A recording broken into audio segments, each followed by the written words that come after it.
joining us. I'm going to hand over to Alex, who's going to do the introduction and the bio, and I'm just going to sit back with a trademark smile on my face and absolutely enjoy this. Perfect. Well, it is lovely to have everybody here together today. Thank you, Cherie and Mark, for joining us. Let me tell everybody who's watching a bit about Mark, and then we'll get on with the show.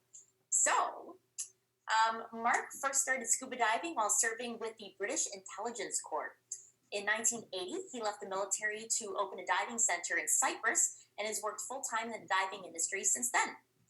In 1996, he became a vice president of PADI and was based in their office in Bristol, England, which covers the area of Europe, the Middle East, and Africa. During his life, he's had many encounters with dolphins, both in the wild and in captivity, so has had the chance to study them in detail. Mark is well known in the diving world.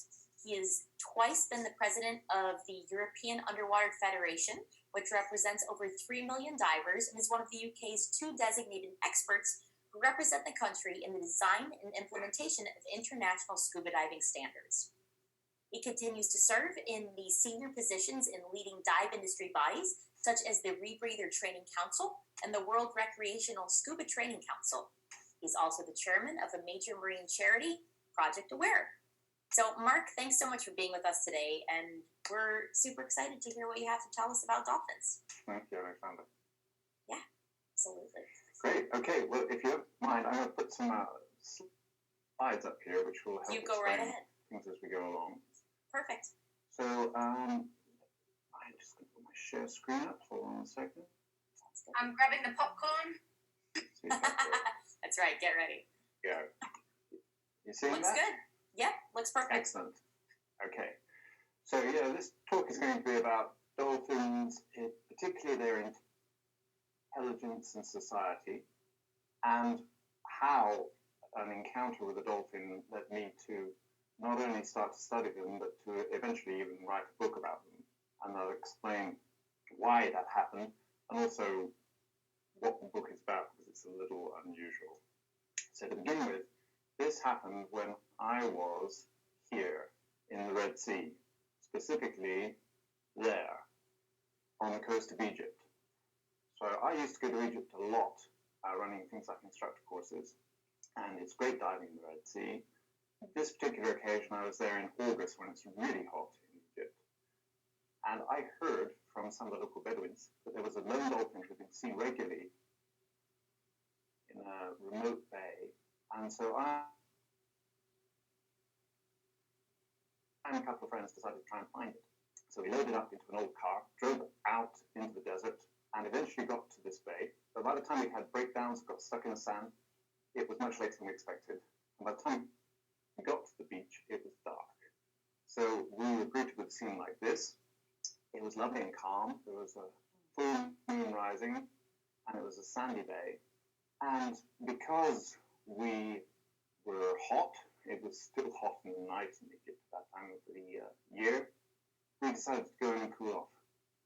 So we jumped in, swam out, didn't expect to see a dolphin in the middle of the night, of course, but just out of chance, I picked up a couple of rocks, rubbed them together, and out of the dark came a dolphin.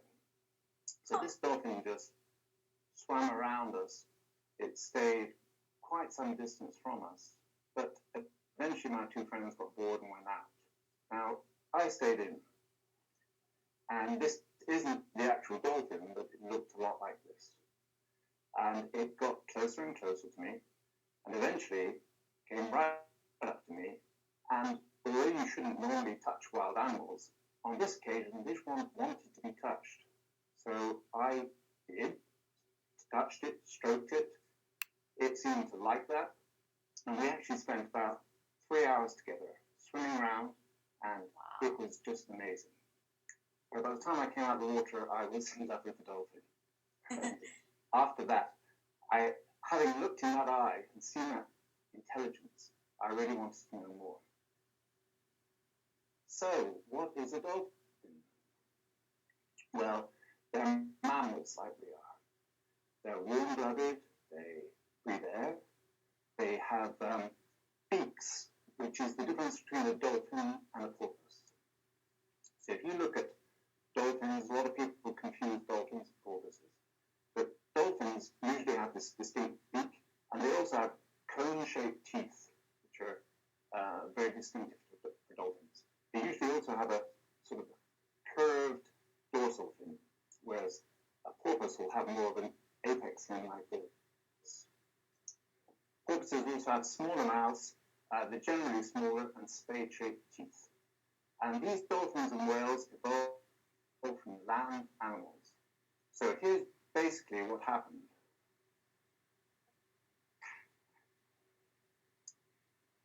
Like all of us, originally everything came from the sea and then came out into the land.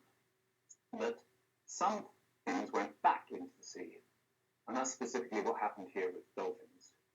You can see the sort of creature it was. It was like a big dog. It then spent more and more time in the water and eventually evolved into the creature you see at the bottom, which is a forerunner of what we have today as a dolphin.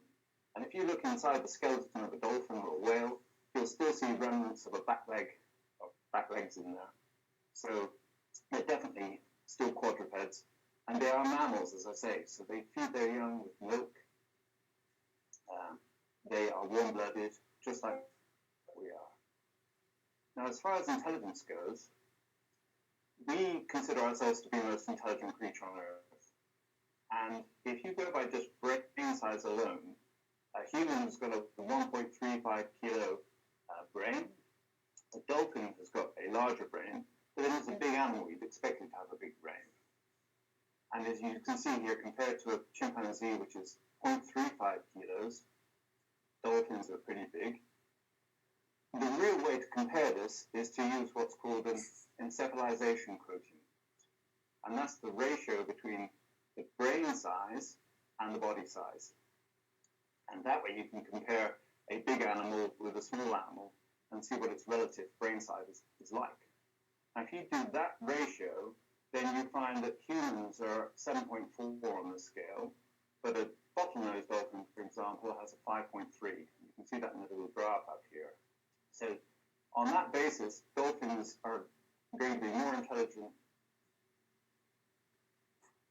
than apes and all these other. Incidentally, if you look at the very top of the chart, you've got rabbits there. If you remember Woodship Down, cute story, it's not likely bunnies would be talking together like that. Whereas dolphins, they certainly do. There's one other thing to take into account here. We humans live in air. Dolphins, of course, live in water. And as divers, we know that heat is taken away much faster in water, something like 25 times as fast. If we were going to live in the ocean, we would have to be coated in blubber, like the dolphin is, and we would weigh substantially more. And it's estimated, if you took that into account, then the human brain and the dolphin brain are pretty comparable in terms of their relative size. So these creatures have got a similar sized brain to ours proportionally, but what are they using it for? Well, first of all, we know they are self-aware. There are ways of measuring self-awareness. And originally it was thought that chimpanzees were self-aware, not much else. We now know that chimpanzees are, and certain other monkeys, elephants are, some corvids are, surprisingly, like magpies, for example. But dolphins definitely are too. So that's more or less just those four things are out there. And by self-aware, and a way you can test that is if you put a red spot on the head of an animal and then let it look at itself in the mirror. If it's not self-aware, it won't have any idea that that's itself it's looking at. Something like a chimpanzee will look at that and try and get rid of the red spot. So that's a simple technique of knowing that when the animal looks at itself in the mirror, it is aware it's itself it's looking at. And it's a sign of higher intelligence. Dolphins, incidentally, are one of the few creatures which will have interest in watching television as well. I don't know what they choose to watch, but they can actually see a television and take notice of it. Whereas I know my dog has absolutely zero interest in television unless it barks at it. So as far as other intelligent life, if you think about it, we have always always thought there might be intelligent life out there in the universe. And probably there is, so big. And if a spaceship came and orbited around our planet, or if we got a message from space, then you can bet that the world's governments would spend billions and billions of dollars trying to find out how to communicate with that intelligent life. But we have it here. It's here, and it's been here all along. These creatures are of comparable intelligence to ourselves, and yet we do very little in the way of trying to make any kind of communication with them. Now, let me give you a few more examples of how intelligent they are.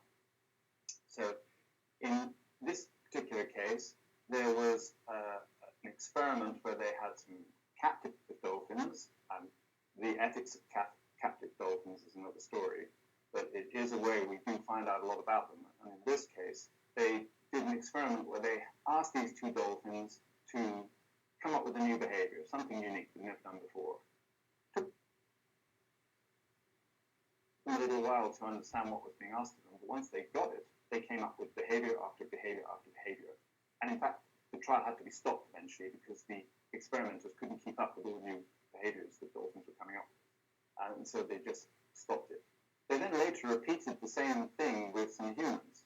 And the humans took about as long to figure out what was required of them, using the same methodology. But they came up with a fraction of the number of new behaviors these dolphins had. So this suggested that the dolphins had significant imagination. And in this case, they basically crashed the experiment because they had so much imagination. Here's another example. This is Kelly the dolphin. She was a dolphin at this Institute for Marine Mammal Studies in Mississippi, USA. And the people who ran this facility did a lot of training, but one of the things they did, probably out of laziness, they trained the dolphins so that if any rubbish was dropped into their tank, the dolphin would bring it out, and then they got a fish. Well, Kelly realized that she got the fish regardless of how big the piece of rubbish was. So what she would do is when she found a plastic bag or something, she would take the bottom of her tank, tear it off in little pieces, and take them up one by one in order to get more fish. So pretty clever, really. And in a way, she turned things around and had figured out how to train the human beings. That's fantastic. Let's talk about communication here. So, here's another example where in this laboratory in Hawaii, they developed a sign language that humans could teach the dolphins. And the dolphins grasped the meanings of each individual word. They also understood the significance of word order, and that's something which very few creatures have ever managed to do, certainly not to this degree. So the example sentence you've got here is, touch the frisbee with your tail and then jump over it. And the dolphins would do those actions. So they understood not merely the words, but also the concept of a sentence and construct, what you're doing with the frisbee, and then what you're doing after that, and so on. And as you see in the last slide, one of their dolphins was recorded as having a vocabulary of over 60 words and able to understand more than 2,000 sentences. Wow. Now this is us trying to teach the dolphins how to talk. The dolphins haven't bothered to try and teach us how to talk yet. I think we probably struggle with it to the same degree. But it's an example again of how they can grasp communication. And this is a completely different kind of language to their own. So we can assume their own language must be very sophisticated. And we do pick out bits of it. We understand some of the things they're saying. For example, one classic thing is every dolphin has its own signature call. So when a dolphin comes into a group of other dolphins, it announces itself with a unique signature call. It's like saying, hi, I'm Mark, I'm here. And this seems to be also unique from each group of dolphins, each other dolphins too. Now here's an interesting story. This is a wild dolphin which approached a diver. Now just try and think about this in another sense. Imagine this is an African safari park and a lion wanders across to a tourist to ask for some help. That just doesn't happen. But just watch this video.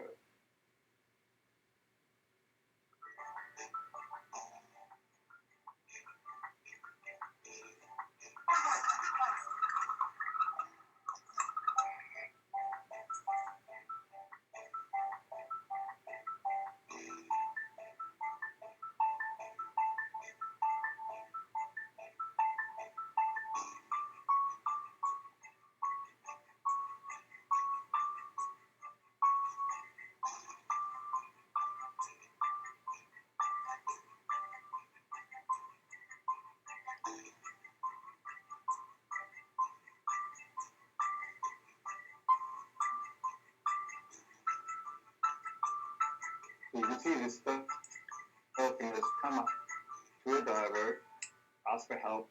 Even when he gets a weapon, it's prepared to stay around,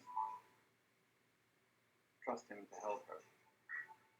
And this works both ways, funnily enough. There have been lots of instances where people have got into trouble in the sea and dolphins have come and helped them. Why on earth they would do that, who knows? But lots of documented cases of it happening.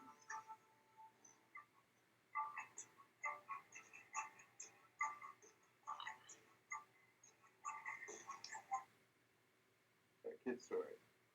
Wow, that is really neat. I think it's worth mentioning just quickly, if anyone's got any questions that they would like to ask while Mark's here, please just put it on the Facebook live feed and we'll try and answer them and ask Mark. So, yeah, I know I'm barring myself from it because I have a massive list. I would never let you go, Mark. Okay. Well, I'll answer as many as I can. Okay, let's just talk about a few more things. Culture. Culture is considered to be in a society when you have some habits or practices you pass on from one generation to the next. So it's not instinct, it's where one generation teaches the next generation how to do something. And it's the mark of sophistication in the culture. Now, do dolphins have this? Well, let's see this. This is a situation in Brazil where the local fishermen know that at a certain time of year they gather in a bay and the wild dolphins will herd fish into that bay for them. The dolphins get more fish like this because the fish are trapped, and the fishermen get more fish because the dolphins are driving them all in. And so both parties benefit. So they've learned to do this. No one taught them how to do it. The dolphins figured it out for themselves. So why is that culture? Because this has been going on for 200 years. So this has clearly been passed on from generation to generation of dolphins. So an obvious case of culture. We also see that dolphins use tools, one of the few creatures that use tools. And that's pretty surprising because they don't have hands or anything to grasp with. But we've seen them use it, in particular in Australia. This is a famous case. The dolphin on the left wants to burrow into the sand to look for creatures living in the sand. The sand is abrasive, of course, and it would hurt its beak. So what they've learned to do is pick up a sponge and hold that on the end of its beak and then use that to burrow into the sand with. The one on the right is doing something even more extraordinary. They found that they can take a really big conch shell, drive fish towards it, the fish hide inside, and then bring it to the surface, tip it up, and the fish drops out into their mouth. So it's a pretty neat trick. This seems to be something they've learned recently. Okay. There's a 2-minute video here which is talking about parenting. I probably won't do the whole of it, but let me just give you a bit of this.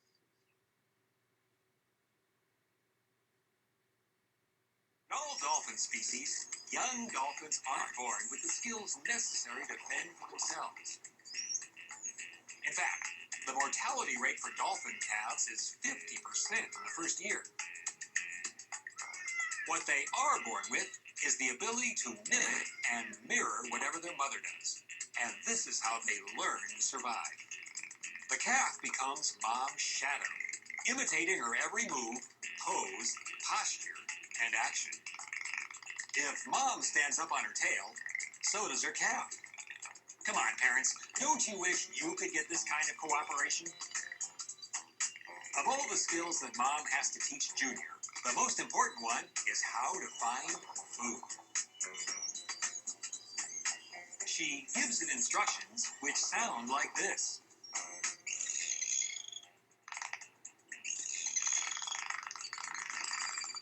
When fish hear her, they run for cover, burrowing themselves into the sand. The dolphins then utilize what's called echolocation, a kind of dolphin sonar system where their voice echoes back, giving them a clear idea of what fishy delights lie beneath the surface. As mom looks for food, her calf continues to mimic her every move. Another technique for the young ones to master: hydroplaning in the shallows. These dolphins rocket along at tremendous speeds, their bodies half in and half out of the water. Now watch just how effective this technique is for catching fish. Oh, gotcha! That hydroplaning technique is an interesting one. That water is too shallow for a dolphin's body, so they're going to skim along the surface and pick up fish that way. Extraordinary. Now, if you want to see dolphins, where do you go? Well, go and find them in the wild is the answer. And there are lots of places around the world where you can see dolphins quite reliably. I discourage you from going to see them in artificial situations. It's not healthy for dolphins to be kept in a big concrete tank. So please don't support those places unless you really have to. Although they're good for education, it's much nicer to see the dolphins in the wild. You'll have a better experience, and of course they will too. So I really encourage that. Generally, you'll probably find you've got your best chance of getting close to them if you do freediving. They are a bit more cautious of you when you're using scuba. So if you're really lucky, they'll come up to you when you're using scuba. But freediving works great. Or if you're a rebreather diver, you probably find you get closer with those as well. So definitely recommend that. And then all of this, all the study I did of dolphins after my initial extraordinary experience led me to see that there's a huge amount of intelligence here. They do communicate, they've got a society, they've got a culture, and given they've got this great intelligence, I started to think, well, what are they using it for? If you think about us, what do we use our intelligence for? Well, we use these things. We have opposable thumbs, and that's allowed us to manipulate our environments, and that's basically what our society is based on. Look out your window, and all you'll see are the works of man. And it's great, we've been very successful. It's not a terribly sustainable system, though. We know we're doing a lot of damage to the planet. And if we're not careful, that can be irrevocable damage. So we have a method that's working for us in the short term. It's not a great long-term system. Whereas the dolphins are using their intelligence, and if man wasn't in the equation, they could go on coexisting forever with their environment. It's a wholly sustainable system. And coming back to my point about life on other planets, if you were the ambassador from some super intelligence from another planet and you came here to see what the leading species was, you might have to choose pretty hard between the humans and the dolphins, because they seem to have done a pretty good job of living well with their environment. So that's probably one of the major differences between their society and ours. And that got me into thinking about trying to explain to people how the dolphins have got another way of living, perhaps a better way of living, And I thought a good way to do that might be to just come up with a story set in their world. So I wrote this book, Dolphin Way, and the concept of the book is it's a novel entirely set in the world of the dolphins. So the characters are dolphins, the dialogue is dolphin to dolphin, and of course what I've had to do is imagine how that society would work based on everything I know. And what I've tried to do is make it as factual as possible. So although it's fiction, and it's fiction for adults, by the way, it's not like a kids' book at all, almost everything that I describe in there about how the dolphins live together and what they do and what their capabilities are is fact. So if you read this book, you have a nice story, and at the same time you learn a lot about dolphins and the threats facing them. That was the concept. So one of the things was, how would dolphins react to the threats they face from man? If dolphins have been living happily all this time in a sustainable way, and they had that model that allowed them to do that, and then along comes man and takes out far too much of the fish, so the amount of food they've got is dramatically reduced, puts these incredibly loud noises into the water through things like sonar and military hardware, which is producing extremely loud noises underwater, and all the pollutants which are going through the entire food chain and largely ending up in the apex predators like the dolphin. If all those things started impacting on the dolphin society, what would happen? And that was, again, background to the book. So that's the scene that is set. And then against that, you have the idea of the dolphin culture, and I had to work out, well, how would they communicate? We know they swim around in different pods. What kind of interaction is there from one pod to the next, which I call clans in the books? And then also, how would they pass information from generation to generation? We write things down. They can't do that. So they would have to do something else. And perhaps that is what they're using that huge brain for. We know that a lot of primitive human societies pass things on through oral histories and through songs and so forth to record what they've done. So I assume that must be what the dolphins were doing and built that into the story too.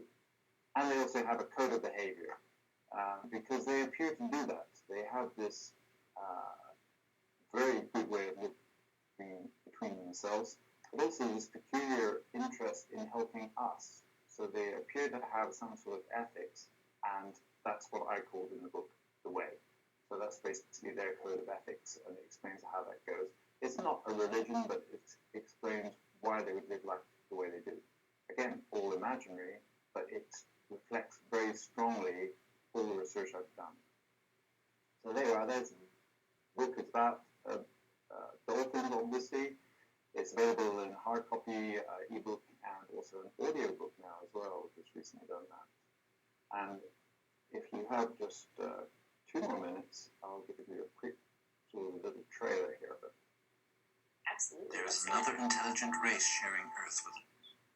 To them, it is not Earth, it is ocean. A liquid world where they have evolved to live in perfect harmony with their environment for millions of years.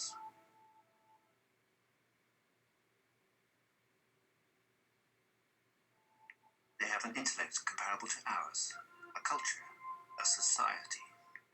They show compassion for their young, for their sick, their dying.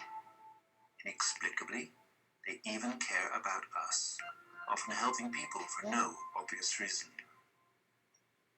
Yet we hurt them every day. With pollution, overfishing, and intense noise, we are putting their utopian existence under threat. We know these extraordinary creatures are communicating, but what are they talking about? What do they think about us and what we are doing to the planet we share? Dolphin Way, Rise of the Guardians, is a novel for adults and young adults set in the world of the dolphins. An adventure story, a love story. It is based on the real world of the dolphins, but takes you on an exciting and fascinating journey into their lives. Critically acclaimed, this book is different to anything you've read before. It's available now, paperback and for download to your e-reader. just say dolphins are under a lot of threat, like much of the marine world we love. But again, because they're apex predators, they feel a lot of the problem is more than other creatures. Their food sources are being severely depleted, and what they do get to eat often contains microplastics and other toxins, all gets concentrated, and that definitely affects them badly. You often will hear about mass strandings where, for no apparent reason, dolphins or whales swam up onto a beach, apparently of their own volition, and there they'll lie there and just die out of the water. Why is that happening?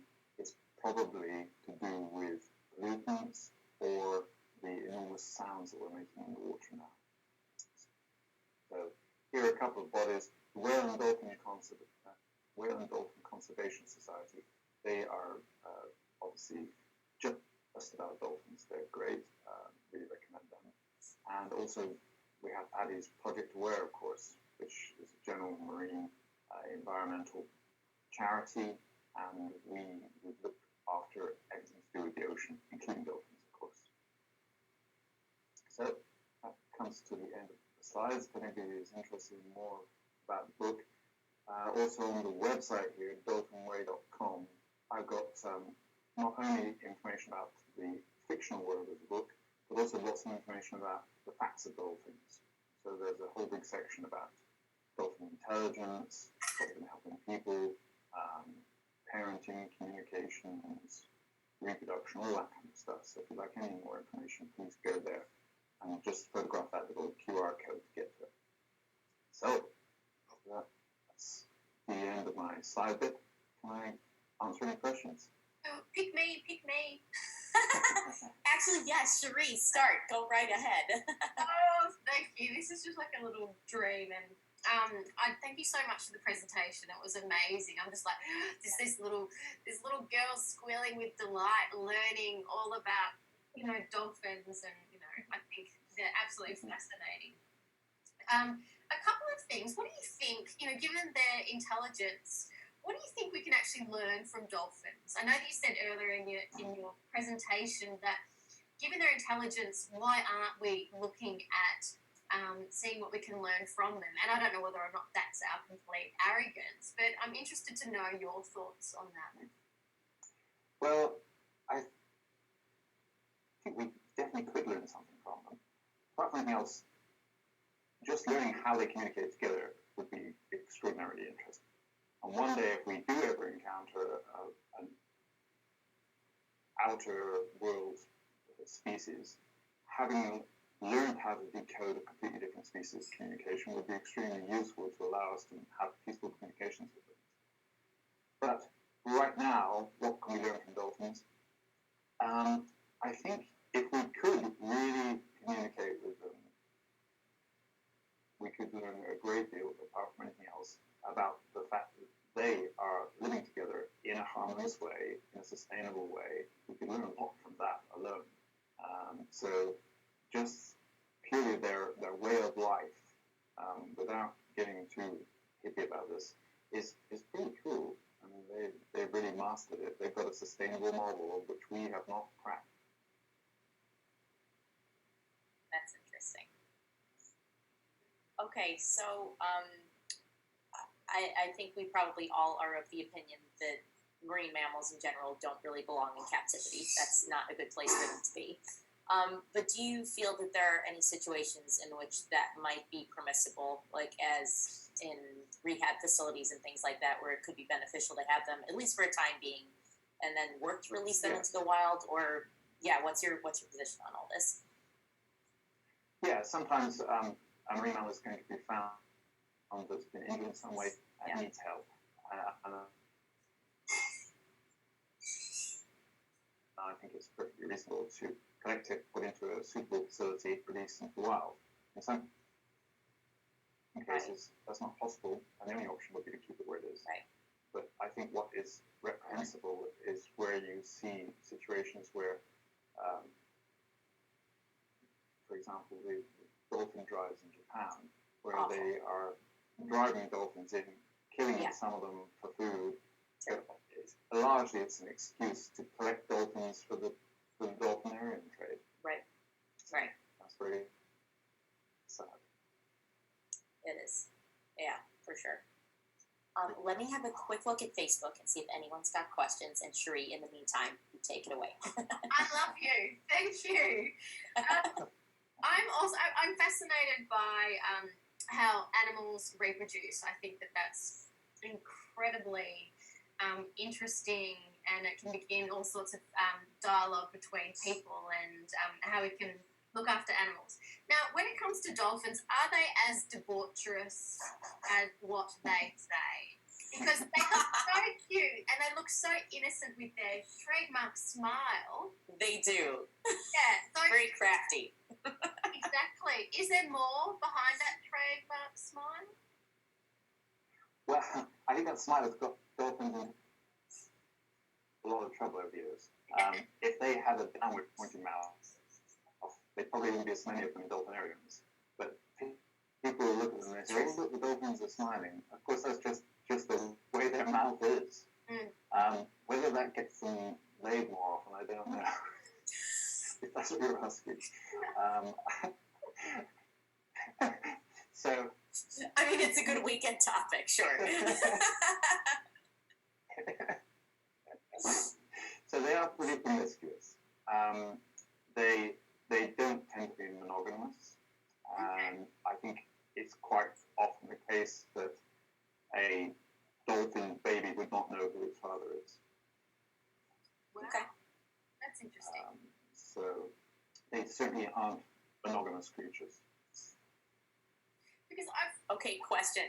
Oh, go ahead. Yes. You first. Okay, so there are rumors floating around that dolphins will play with pufferfish for fun. Is this a thing that they do? I've certainly heard of that, yes. Okay. And I don't think they want to injure the pufferfish, but they are just curious and they'll play with almost anything they find.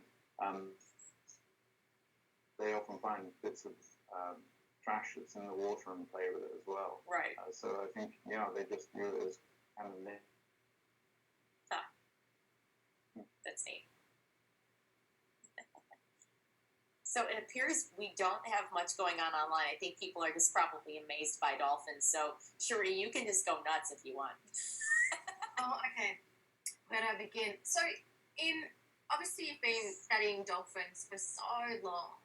Is there one moment that has really stood out for you that is the highlight of your experiences of, interacting with dolphins? Because there is nothing like it. It is just incredible. I think nothing will beat that first encounter I had. Yeah.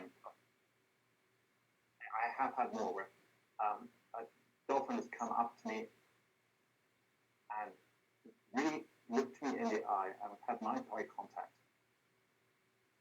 And it's definitely intelligence. More of an intelligence than I've seen in quite a lot of humans, I have to say. So it's distinct. And when you have that connection, it's not telepathy, but you clearly are looking into the eyes of another sentient creature, and it's such a deep intelligence. It comes across as a warm and friendly intelligence as well. It's not like looking into the eyes of a tiger, which I think would be slightly more scary. So yeah, that's happened to me a number of times, and that always makes an impression. Nice. If you had to pick maybe your top 3 places in the world to have a wild dolphin experience that's fairly regular, where would you pick? I think the Bahamas, you've got a good chance. Right. There's certain places in the Red Sea, on the west coast in particular, northwest coast, you've got a very good chance of seeing them. And Australia's got quite a few spots as well. So those straight away, yes. Good. But if you have a search on the internet for places to dive with dolphins, you'll find them.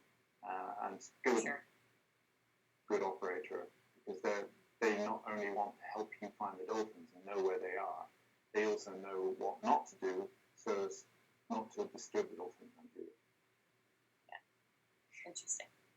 Speaking of operators, so if I wanted to go and find an operator, what type of things should I be looking for to know that they are ethical, that they are doing the right thing? They will usually include in the information you'll find on their website stuff about how close they're prepared to get to the dolphins, what you must not do when not to approach the dolphins. They'll talk about a reasonable distance. They may say that they'll back off if the dolphins seem to be distressed and that kind of thing. These are all indicators that they are concerned about the dolphins. And you do find there are sort of general guidelines that good operators follow. In some countries, there are actually rules and laws about how close you can get to marine mammals. And it's sometimes as simple as circle around the creature of a certain distance, or sometimes you can't go immediately in front of it, you have to approach from the sides and so forth. And these are usually all good, sensible guidance that have been put together by experts. Cool, thank you. And could I ask, please, sir, may I ask one more question? Of course. What is one fact that you think people would be surprised to learn about dolphins? One fact. Okay. Dolphins don't sleep like we do. Dolphins have to breathe, of course, every few minutes. That means they can't go completely to sleep. So what a dolphin does is it sleeps with one half of its brain at a time. One half of the brain goes to sleep, the other half stays in a sort of semi-awake state, and it's enough to keep the dolphin going, let's say, and it will then just come up occasionally and take a breath, sink back down, and the two halves of the brains will take turns sleeping during the night. Really briefly, right? And that makes sense, doesn't it? Because you can't be fully asleep because you're in the ocean, there's lots of predators, there's something that's going to want to have a bit of a nibble, especially if you're voluptuous like a dolphin. And smiling. That's right. Smiling. Always smiling.